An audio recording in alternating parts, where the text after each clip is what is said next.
Before death strikes, a single choice can separate glory from torment, hope from despair. The parable of the rich man and Lazarus is not just an ancient story. It is a warning written in fire across eternity. Two men walked the same earth, breathed the same air, and closed their eyes in the silence of the grave. Yet their souls awoke in destinies that could not be more different. What truly awaits after death? Why does compassion weigh more than gold, and why do tears shed in silence echo louder in the courts of heaven than all the feasts of kings? Could it be that the forgotten beggar at the gate is remembered forever, while the man in purple robes becomes nothing but ashes in the valley of flames? In this video, you will discover the hidden meaning of judgment, the mystery of mercy, and the eternal truth that wealth cannot buy peace. You will see why the cries of the poor rise like incense, and why indifference builds a chasm no treasure can cross.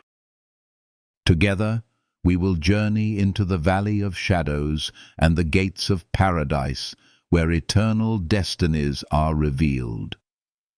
And now I ask you, if death called your name tonight, where would your soul awake? Share your thoughts in the comments, because this is not just a story from 2,000 years ago. It is your story, my story, our story. If this message stirs something within your heart, let it be a spark. Like, subscribe, and join this journey of truth so that no soul may be left blind at the gates of eternity. The splendor of the rich man was dazzling to behold, a vision of power wrapped in purple robes and fine linen, a man who dined on feasts while servants hurried to pour wine into golden cups.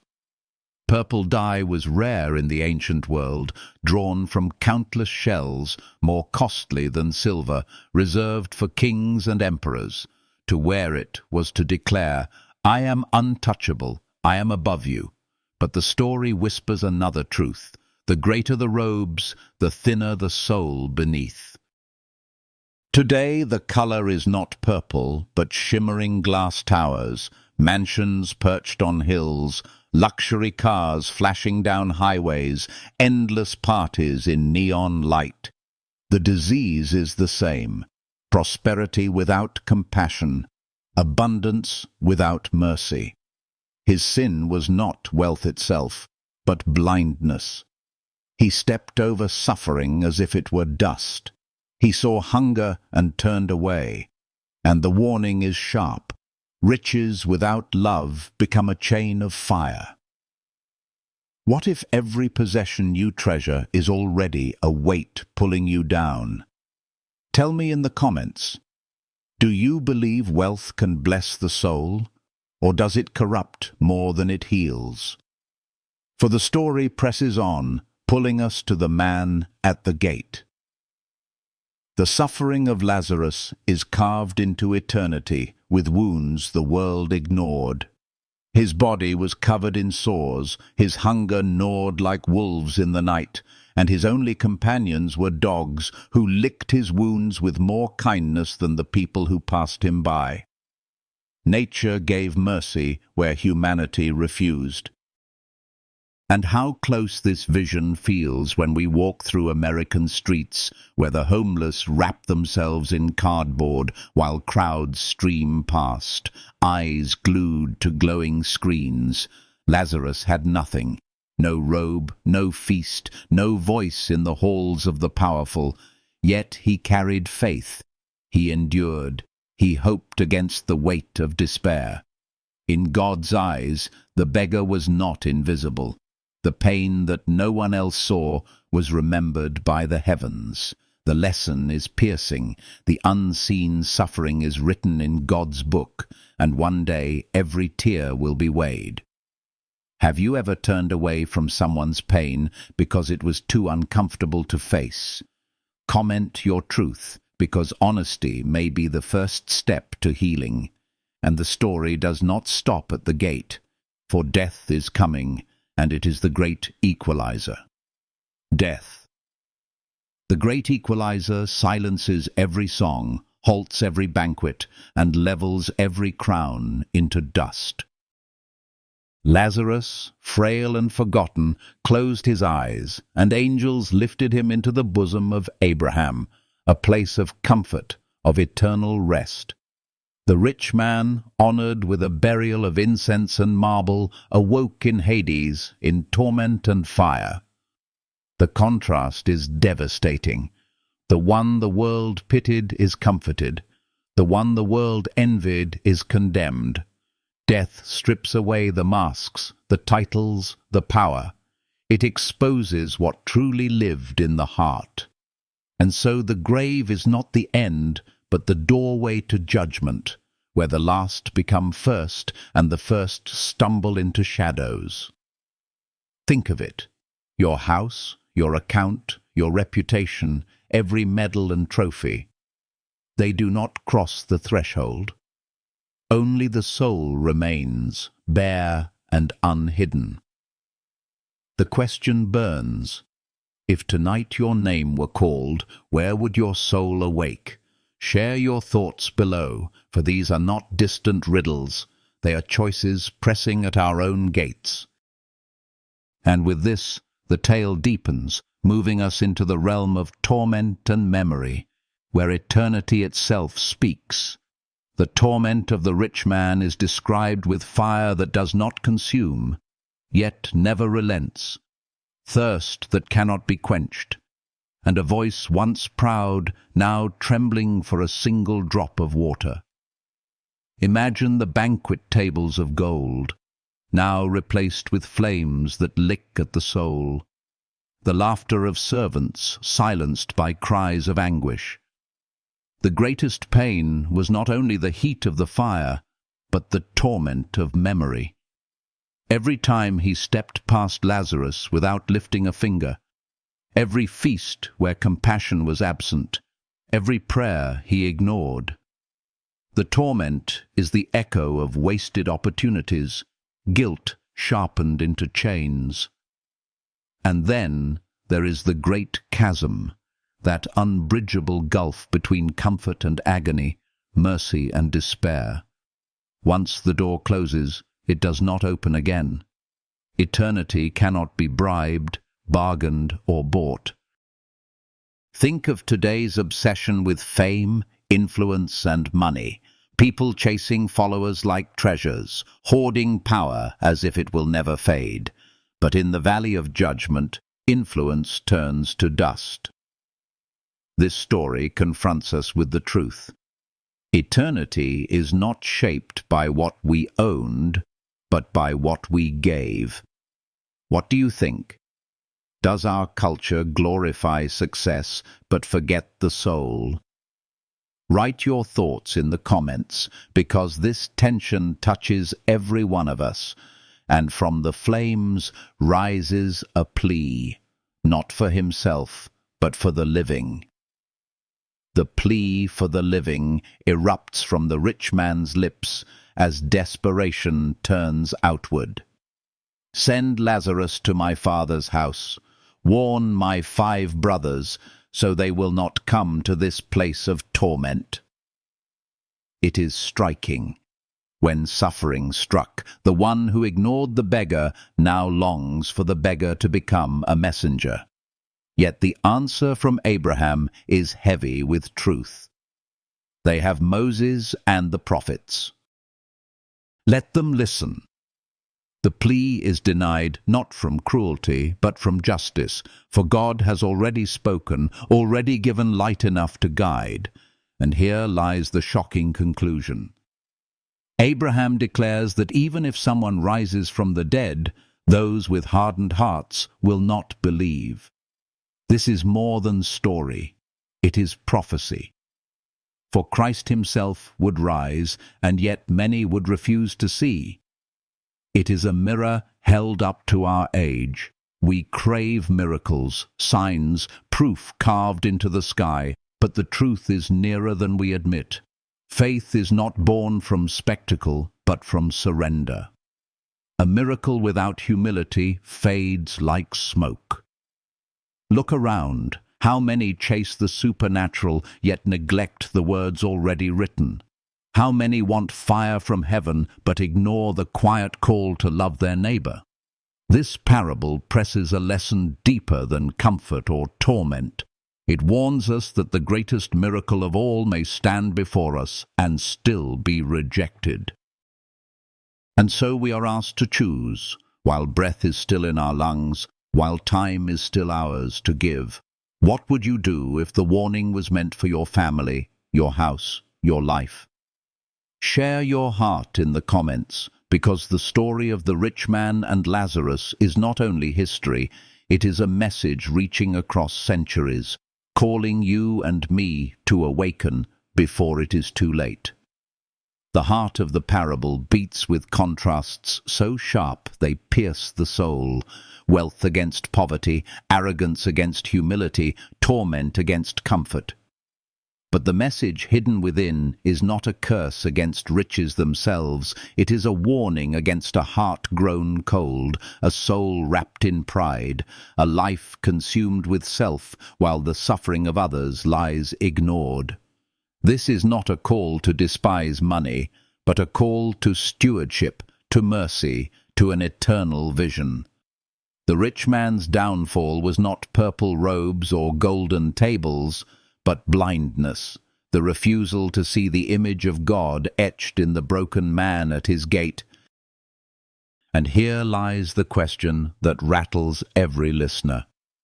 Who is the Lazarus at your door? Is it the neighbor you pass without a word, the family member you no longer speak to, the stranger whose eyes beg silently for compassion?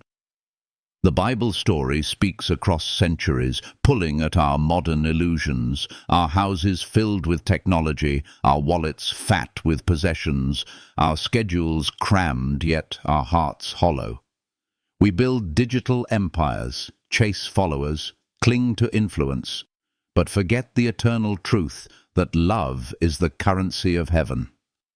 This parable is a mirror, showing us that indifference is more deadly than hatred, and silence towards suffering is a sin carved in stone.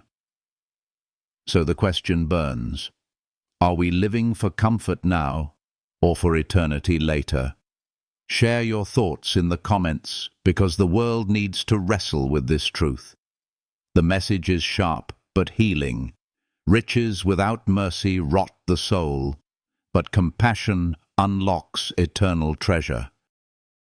And as the story unfolds, it shifts its gaze to us, not just as hearers of the parable, but as believers called to live differently.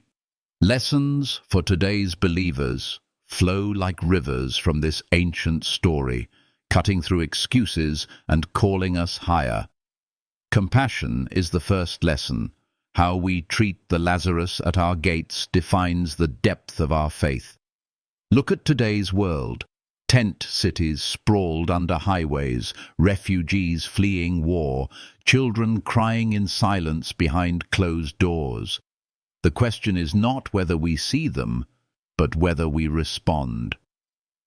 Stewardship is the second lesson. Resources are not given to hoard, but to heal. Think of wealthy entrepreneurs who turned their fortunes into foundations, feeding millions, building schools, transforming lives. Contrast that with those who hoarded billions only to die alone, their wealth scattered like dust. Faith is the third lesson.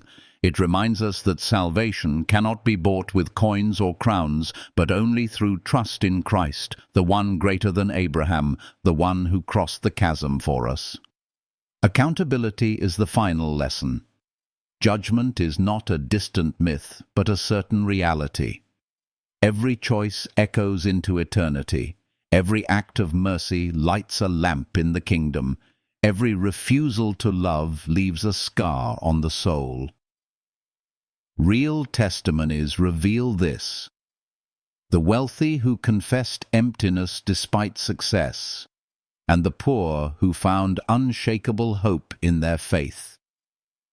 Their stories prove that true riches are not measured by bank accounts, but by the weight of eternity. And so the parable stands as a beacon, to remind us that time is short, that choices matter, that eternity is nearer than we think.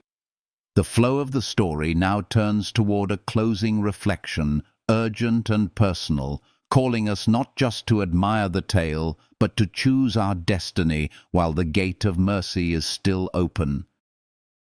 When the final shadow falls and the heart beats its last, there are no crowns to carry, no robes to display, no treasures to boast about, only the weight of a soul standing before eternity. The parable of the rich man and Lazarus is not just an old story whispered in dusty pages. It is a mirror lifted to your life and mine, showing us that every choice we make is shaping our destiny. The rich man once feasted, yet now he thirsts forever. Lazarus once begged, yet now he rests forever. This contrast is not meant to frighten us, but to awaken us, to remind us that eternity begins not tomorrow, but today, with every act of mercy, every moment of faith, every decision of love. Imagine it. Two men walking through the same gates of the city, breathing the same air, yet carrying hearts that beat to different rhythms, one filled with self, the other lifted by hope. Death revealed the truth that life tried to hide. Look around our world, and the parable comes alive again. The skyscrapers glitter, yet in their shadows lie the tents of the homeless. Luxury cars rush past sidewalks where the hungry wait. Social media celebrates excess, while silence hides despair. And the question whispers louder than the noise, who is the Lazarus at your gate? Maybe it is the stranger holding a cardboard sign. Maybe it is the elderly neighbor you never visit. Maybe it is the family member silently drowning in loneliness. If you close your eyes to them, are you not walking the same path as the man in purple robes? But if you choose compassion, even in the smallest act, you are writing a different story, one that eternity itself will honor.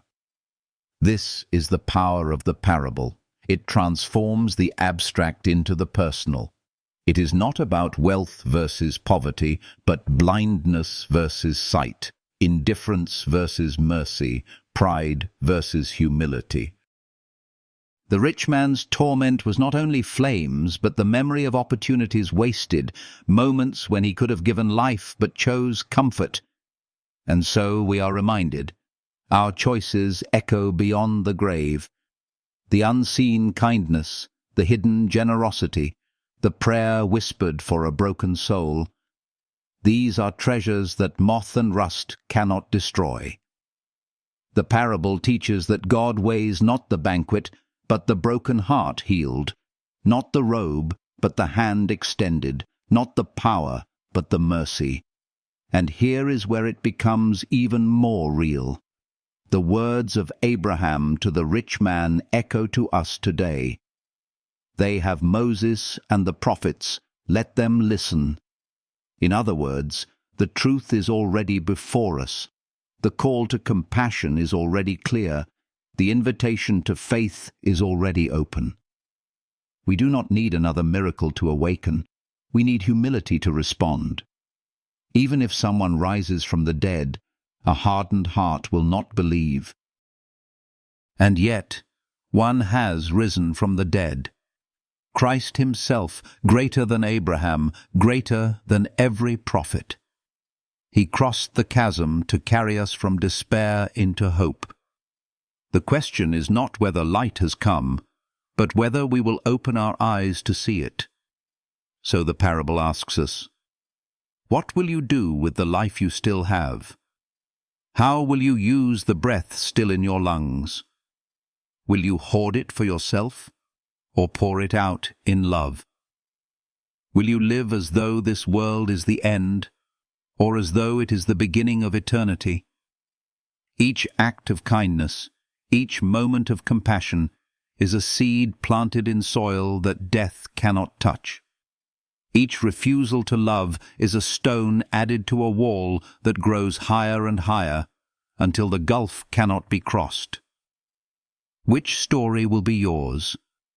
The choice is written not in wealth, but in mercy, not in luxury, but in faith. This is why I speak to you now, not with fear, but with urgency, not with despair, but with hope, because you are not beyond the reach of God's hand. Your story is not finished. Even if you have walked past Lazarus 1,000 times, today you can stop. Even if you have lived only for yourself, today you can give. Even if your heart has grown cold, today it can be warmed by the fire of mercy. The gate of compassion is still open. The door of grace is still waiting. And the parable of the rich man and Lazarus is not just their story. It is your story, my story, our story, calling us to live differently while there is still time. So I ask you, with all the weight of eternity pressing in, if death called your name tonight, where would your soul awake? Would you open your eyes in comfort or in torment? Would you look across the chasm in regret, or would you rest in the arms of mercy? Share your thoughts in the comments, because these are not abstract questions. They are the questions of your life. And if this message touched your heart, if it gave you light in a dark day, if it stirred something deep inside your soul, I invite you to stay with us on this journey. Like this video, subscribe to walk with me through these stories of hope and truth, and let your presence here be a spark of encouragement. If you feel this word has been a blessing to you, consider sending a little energy back, so that I may continue to bring these messages to life. Every small gesture, every word of support is priceless and helps keep the light shining for others who are still searching in the night. 2 men lived. 2 men died. 2 destinies were revealed. One feasted and forgot. The other suffered and hoped. One was buried in honor, but rose in torment. The other was forgotten in life, but remembered forever in eternity. And now, standing at the gates of your own choices, the parable asks you, which destiny will be yours?